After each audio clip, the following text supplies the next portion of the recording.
언약궤 교훈이라고 하는 제목으로 하나님의 말씀을 선포하겠습니다. 오늘 2019년 마지막 주일을 보내며 금년 한 해 계획했던 일들이 얼마만큼 이루어졌는지 한번 점검해 보시고 또 부족한 부분을 되돌아보는 그런 시간 되시기를 바랍니다.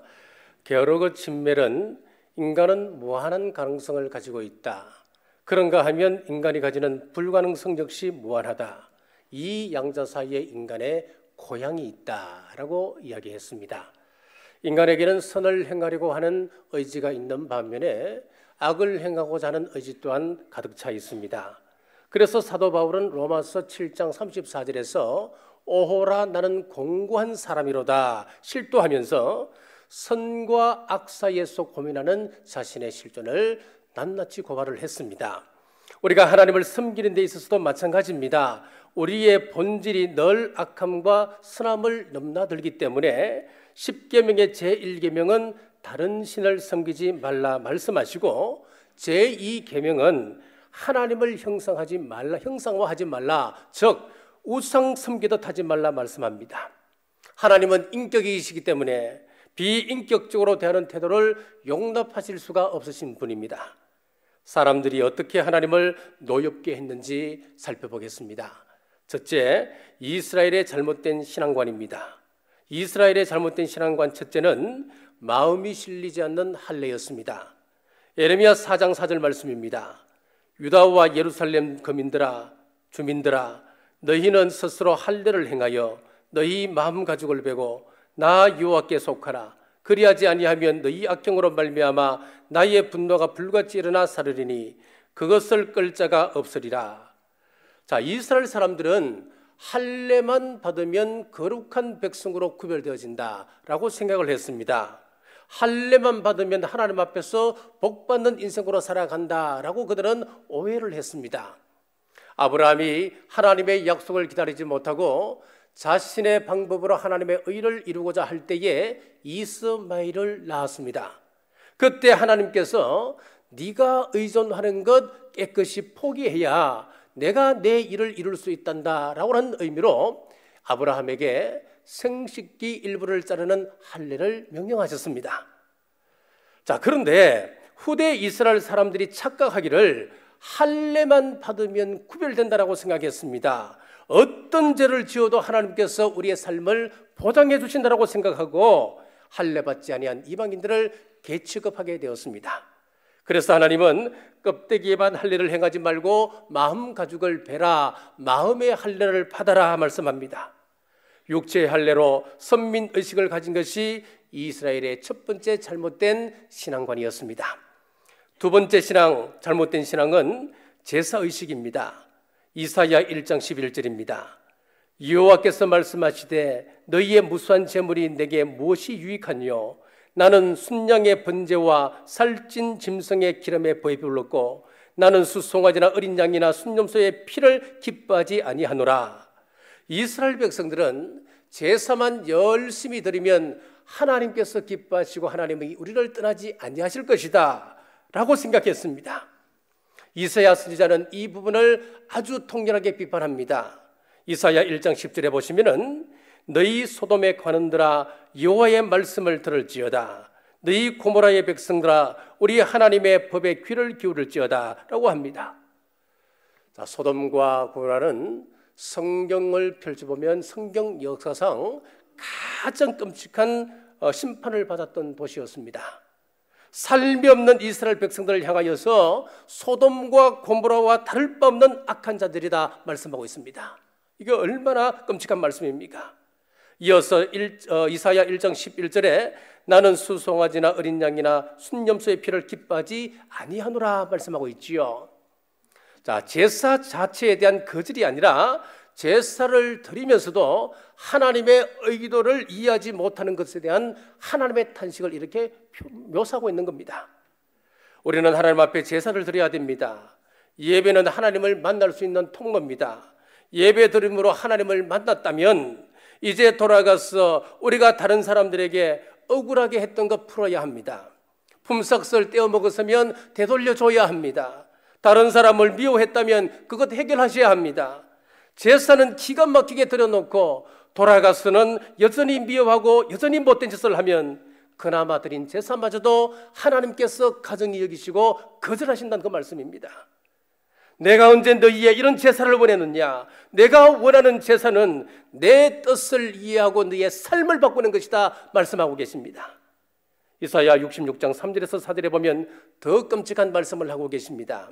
소를 잡아 드리는 것은 살인함과 다름이 없이 하고 어린 양으로 제사 드리는 것은 개의 목을 꺾음과 다름이 없이 하며 드리는 예물은 돼지의 피와 다름이 없이 하고 분향하는 것은 우상을 찬송함과 다름없이 행하는 그들은 자기의 길을 택하며 그들의 마음을 가증한 것을 기뻐한즉 나 또한 유혹을 그들에게 택하여 주며 그들이 무수하는 것을 그들에게 임하게 하리니 이는 내가 불러도 대답하는 자가 없으며 내가 말하여도 그들이 듣지 아니하고 오직 나의 목전에서 악을 행하며 내가 기뻐하지 아니하는 것을 택하였음이라 하시니라. 자, 염소를 잡고 양을 잡고 소를 잡아서 하나님 앞에 우리가 두렵고 떨림으로 나아가는 것이 제사입니다. 나의 죄스러운 존재를 주님께서 받아주신다면 이제부터는 주님의 뜻대로 하나님의 뜻대로 살겠습니다 결단하는 것이 제사인데 의미도 없는 짐승의 피만 흘린다고 하는 것입니다. 돼지와 개는 하나님께서 가증히 여기는 짐승입니다. 제물을 들 수 없는 짐승입니다. 특별히 돼지는 이방 종교에서 자기들의 신들에게 바치는 제물이기도 한 것입니다. 혐오스러운 겁니다. 그런데 이런 종교 행위는 개의 목을 꺾고 돼지를 잡는 것과 다름이 없다라고 말씀하고 있습니다. 이것은 이스라엘 백성들이 잘못된 행동은 고치지 않고 예배만 드리면 하나님께서 전적으로 보호하셔서 재앙은 근접도 못하게 하신다. 한 걸음 더 나가서 들어가도 복을 받고 나가도 복을 받게 된다. 이것이 이스라엘의 두 번째 오해였습니다. 세 번째는 성전에 대한 잘못된 편견이 있었습니다. 건물을 멋지게 세워놓으면 하나님께서 그 건물 안에 거하신다. 하나님께서 우리와 함께 하시고 떠나지 아니하신다. 축복하신다라고 생각했습니다. 그런데 그 건물 안에서 이루어지는 행태를 한번 보십시오. 에스겔 8장 10절입니다. 내가 들어가 보니 각양곤충과 가증한 짐승과 이스라엘 족속의 모든 우상을 그 사방벽에 그렸고, 에스겔 8장 14절입니다. 그가 또 나를 데리고 여호와의 전으로 들어가는 북문에 이르기로 보니 거기에 여인들이 앉아 단무스를 위하여 애곡하더라. 에스겔 8장 16절에서 17절입니다. 그가 또 나를 데리고 여호와의 성전 안뜰에 들어가시니라. 보라, 여호와의 성전 문 곧 현관과 제단 사이에서 약 25명이 여호와의 성전을 등지고 낯을 동쪽으로 향하여 동쪽 태양에게 예배하더라. 자, 하나님의 그 성전을 아름답게 지었습니다. 화려하게 잘 지었습니다. 그런데 그 안에서 실제로 이루어지고 있는 행태를 보니까 그 성전 사방에 우상을 그려놓았습니다. 여인들은 단무스를 위하여 애곡하고 있습니다. 태양신을 섬기고 있었습니다. 요즘 말로 이야기하면 교회 안에서 이루어지는 여러 가지 종교다원주의적 행태를 이야기합니다. 그 결과 에스겔 8장 6절입니다.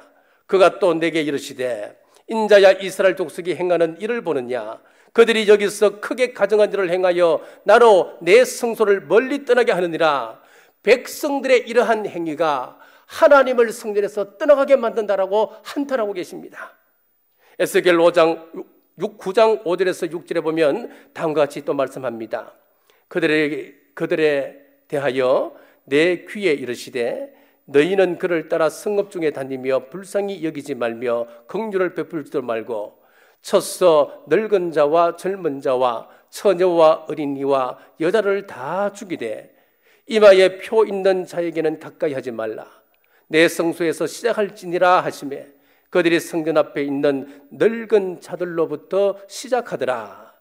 여기서 늙은 자라고 하는 것은 장로를 이야기합니다. 신앙의 연륜이 깊은 분들을 이야기합니다. 교회 대표로 뽑아 나왔는데 하는 일들이 우상을 섬기는 일에 앞장서고 있다고 하는 것입니다. 신앙생활 오래 했다는 것은 그만큼 변화되고 성화된다는 것인데, 그렇지 못할 경우에는 그 사람부터 심판하신다. 성전 앞에 있는 늙은 자들로부터 시작하더라. 이 말씀을 우리가 두려움과 떨림으로 받으셔야 합니다. 그리고 성전에서부터 심판을 시작하라. 여러분, 이것은 대단히 무서운 말입니다. 성전을 심판해버리니까 이방인들이 와서 어떻게 합니까? 성전에서 하나님 앞에 올려드려야 할 여러 가지 기명들이 있습니다. 그릇들이 있습니다. 기명들이 있었습니다. 이런 것들의 술을 붓는 술잔으로 그들이 사용하지 않습니까? 하나님께서 성전을 심판해버리니까 이방인들에게 웃음거리로 조롱거리로 만들어버리지 않습니까? 이스라엘 백성들이 멋진 성전만 가지고 있으면 하나님께서 함께 하시고 축복하실 것이라고 하는 편견을 가진 것, 이것이 세 번째 신앙적 오해였습니다. 신약시대에 들어봐서도 많은 사람들이 하나님을 인격적으로 만나지 아니하고 미신적으로 섬기는 사람들이 많이 있습니다. 나는 몇 년 동안 성경 공부한 사람이다. 이것이 자랑거리가 될 수가 없습니다. 성경 공부라고 하는 것은 하나님이 어떤 분인가 우리가 찾아가는 과정입니다. 나는 기도를 많이 하는 사람이다. 이것이 자랑이 될 수가 없습니다. 기도를 많이 한다고 하는 것은 하나님을 많이 만난다는 말입니다. 많이 만난다면 많이 닮아가야 되는 것입니다. 그런데 오히려 기도를 많이 하면서 남을 정죄한다면 이것이야말로 문제 중에 문제가 아니겠습니까? 진정으로 주님 만나시고 진정으로 기도하는 우리 모두 되시길 주님의 이름으로 축복합니다. 하나님을 찾고 만났다고 한다면 그것에 대한 구체적인 변화가 있어야 합니다. 몇 년 교회를 다녔느냐, 50년 신앙생활을 했다, 그것이 문제가 아니라는 거예요. 성경 공부의 양이 문제가 아니라 그만큼 더 많이 변화되어야 합니다.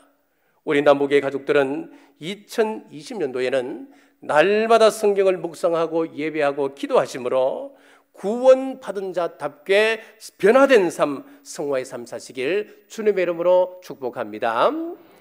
두 번째, 이스라엘의 언약궤에 대한 오해입니다. 사무엘상 4장 3절입니다. 백성이 진영으로 돌아오매 이스라엘 장로들이 이르되 여호와께서 어찌하여 우리에게 블레셋 사람들 앞에 피하게 하셨는고, 여호와의 언약궤를 실로에서 우리에게로 가져다가 우리 중에 있게 하여 그것으로 우리를 우리 원수들의 손에서 구원하게 하자 하니. 자, 이스라엘 군대가 블레셋과의 전투에서 처절하게 패배를 했습니다. 그런데 우리 하나님은 영적 사탄과의 전쟁에서 승리하길 원하시는 분이십니다. 하나님은 우리의 사업이 번창하기를 원하십니다. 하나님은 우리의 건강이 강건하길 원하십니다. 우리의 가정이 행복하고 부부간의 기쁨을 원하시는 분이 우리 하나님이십니다. 그런데 위기가 왔습니다. 그때는 우리가 어떻게 질문해야 되느냐? 하나님, 어찌하여 블레셋에게 피하게 하셨나이까? 라고 질문해야 됩니다. 왜 이렇게 우리가 질문해야 할까요? 하나님을 주로 모시고 사는 사람들은 우리 주변에 일어나고 있는 모든 상황들, 모든 사건들은 우연히 일어나는 것이 아닙니다. 하나님께서 간섭하심으로 일어나고 있다고 하는 사실을 우리는 믿는 사람들입니다. 그래서 하나님, 어찌하여 이 문제가 우리 가정에 나에게 생기는 것입니까? 라고 물어야 합니다. 그 다음이 중요합니다.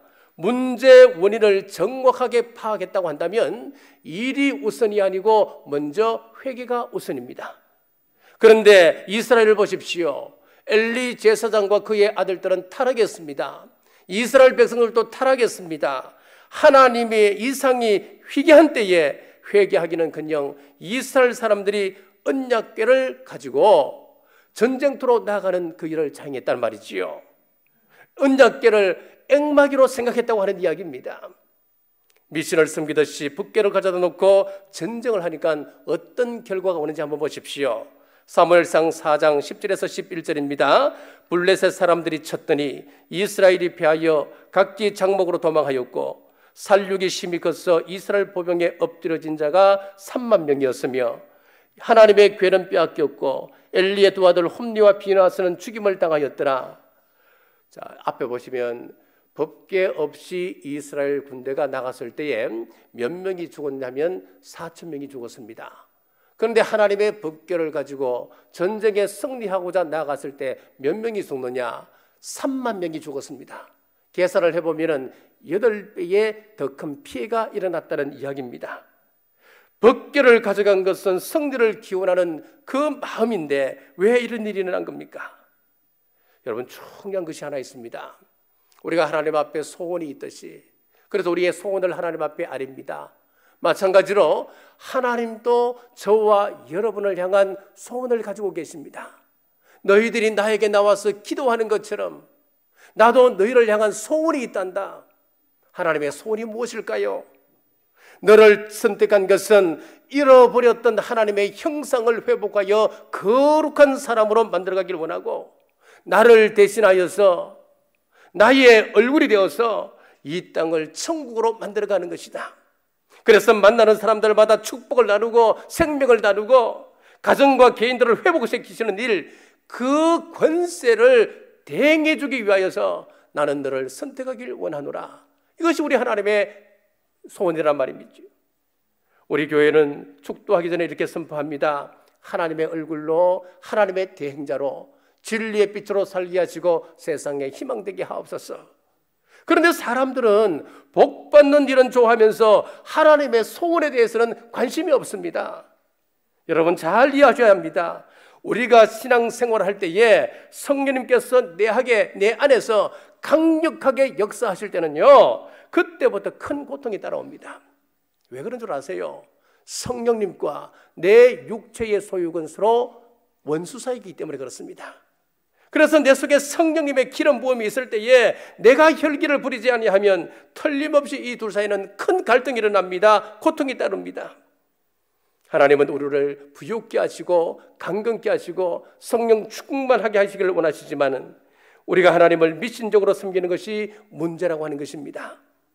하나님은 우리를 인격적으로 만나기를 원하십니다. 적어도 하나님께서 당신의 아들을 희생시키시면서까지 우리에게 복 주시기를 원하셨다면 그 복을 내 것으로 누리기 위해서는 나도 희생하는 결단이 있어야 합니다. 사랑하는 여러분, 하나님의 소원을 품고 성화의 삶을 살기로 다짐하는 2020년 되시길 주님의 이름으로 축복합니다. 세 번째, 이방인의 언약궤에 대한 오해입니다. 오늘 본문 2절입니다. 블레셋 사람들이 하나님의 궤를 가지고 다곤의 신전에 들어가서 다곤 곁에 두었더니, 자, 기복신앙이 무엇입니까? 하나님을 앵마기로 생각하는 것이 기복신앙입니다. 이것은 이방족 속 블레셋에게도 그대로 나타납니다. 전쟁에서 승리한 블레셋 군대가 하나님의 법궤를 빼앗아서 그들의 신전 다곤 신전에 그 법궤를 모시게 되었습니다. 왜 이스라엘의 법궤를 그들의 신전에다가 모셨을까요? 그것은 그들에게도 이스라엘을 축복하는 하나님, 이 법궤가 축복의 통로임을 알고 있었기 때문에, 그대로 믿었기 때문에 그렇습니다. 그런데 어떤 일이 일어났습니까? 그들의 신 다곤의 목이 떨어져 나갔습니다. 그 신의 손이 떨어져 나갔습니다. 몸뚱이만 남게 되었습니다. 여러분, 우리 가운데 우상을 두시면 안 됩니다. 우상이 있으면 하나님께서 노하십니다. 여러분의 자녀가 우상입니까? 재물이 우상입니까? 권력이 우상입니까? 하나님은 그것을 싫어하십니다. 견디지 못해 하십니다. 한 프로야구 선수가 있었습니다. 그 부인이 남편에게 십자가를 선물해 주면서 힘들고 어려울 때마다 이 십자가를 생각하라라고 이야기를 해 주었습니다. 그리고 그 십자가를 목에 걸고 시합 때마다 십자가를 만지기 시작했습니다. 마음의 평안이 찾아왔습니다. 그래서 그런지 시합이 잘 풀렸습니다. 승률도 높았습니다. 그런데 가끔 가다가 패하게 될 때는 더욱더 이 십자가를 꼼지락꼼지락 만지기 시작했습니다. 자, 시험을 흘러서 이 훈련보다는 십자가를 만지는 시간이 점점 늘게 되었습니다. 어느 날부터인가 타율이 떨어지고 개인 성적은 곤두박질하게 되었습니다. 어느 날 친구가, 야, 너 왜 십자가를 자꾸 만지냐? 그랬더니만 시합에 이기려고 라고 이야기했습니다. 그때 친구가 이렇게 충고했습니다. 자네가 십자가만 만지고 연습을 게을리하니까 자네의 타율이 떨어지고 개인 성적이 곤두박질할 수밖에 라고 이야기했습니다. 그렇습니다. 십자가는 힘들고 어려울 때에 주님 생각하고 참고 견디는 것입니다. 옅을 방망이로 생각하는 것은 이것이 바로 우상이 되는 것입니다. 계속해서 그 말에 독한 종기의 재앙이 옵니다. 6절에서 7절입니다.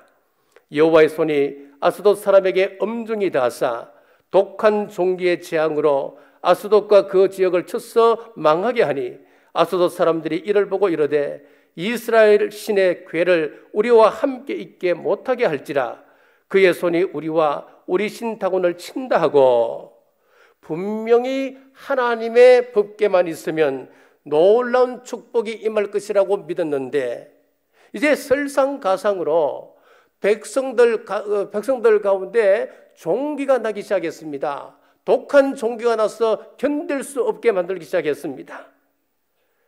자, 로마서 1장 18절에서 19절에 보면은 이런 어려움을 당하는 이유에 대해서 구체적으로 말씀하고 있습니다. 하나님의 진노가 불의로 진리를 막는 사람들의 모든 경건하지 않음과 불의에 대하여 하늘로부터 나타나나니 이는 하나님을 알만한 것이 그들 속에 보임이라. 하나님께서 이를 그들에게 보이셨느니라. 성경은 하나님을 알 수 있도록 해줍니다. 하나님을 알고 바른 길을 찾아갈 수 있도록 영생의 길을 우리에게 제시해주고 있음에도 불구하고 그 길을 버리고 불의하고 경건치 않는 것들을 붙잡고 나아가게 될 때에 하나님의 진노가 따라오게 된다라고 말씀하고 있습니다. 우리가 예배드리고 성경 공부하고 기도하는 것은 하나님과 교제하기 위함입니다. 하나님과 교통하게 되면 불의가 떨어져 나가고 우리의 모습이 경건하게 바뀌어지고 하나님의 형상으로 변화되어져 가야 합니다. 그런데 은혜를 받았으면서도 여전히 불의를 붙잡고 있으면 이 두 세계가 서로 상충되어서 싸우기에 우리를 고통스럽게 합니다. 블레셋 사람들이 법궤를 빼앗아 가져다 놓으니까 우상의 목이 떨어져 나갑니다. 온몸에 종기가 나서 견디지 못합니다. 두 세계가 싸우는 것입니다. 우리 가정에서 밀려오는 여러 가지 어려움도 똑같습니다. 로마서 5장 1절에서 2절입니다. 그러므로 우리가 믿음으로 의롭다 하심을 받았으니 우리 주 예수 그리스도로 말미암아 하나님과 화평을 누리자. 또한 그로 말미암아 우리가 믿음으로써 있는 이 은혜에 들어감을 얻었으며 하나님의 영광을 바라고 즐거워하느니라. 우리가 믿음으로 의롭게 되고 하나님과 친하게 되는 목적이 있는데 그 목적이 무엇이냐? 우리를 영광에 도달하게 하기 위함이다 그랬습니다. 그 영광에 도달하게 하기 위해서 어떻게 하십니까? 로마서 5장 3절입니다. 다만 이뿐 아니라 우리가 환난 중에도 즐거워하나니 이는 환난은 인내를, 인내는 연단을, 연단은 소망을 이루는 줄 알미로다.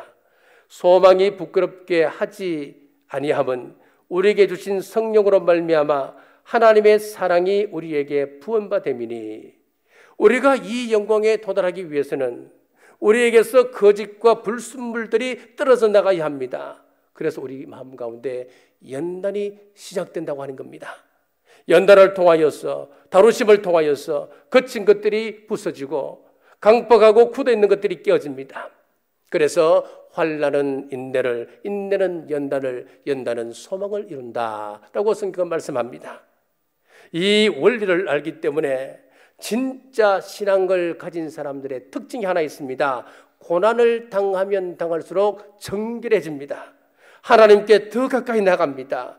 이것이 의미 있는 고난입니다. 그런데 죽도록 고생해도 변화되지 않는다면 이것은 아무 쓸모없는 헛고생이 되는 겁니다. 고난 가운데 참 여러분 계십니까?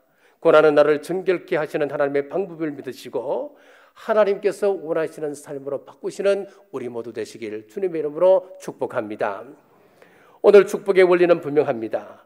법궤만 모시고 있다고 복이 오는 것이 아닙니다. 법궤는 하나님과의 약속입니다. 약속이라고 하는 것은 상방계약입니다.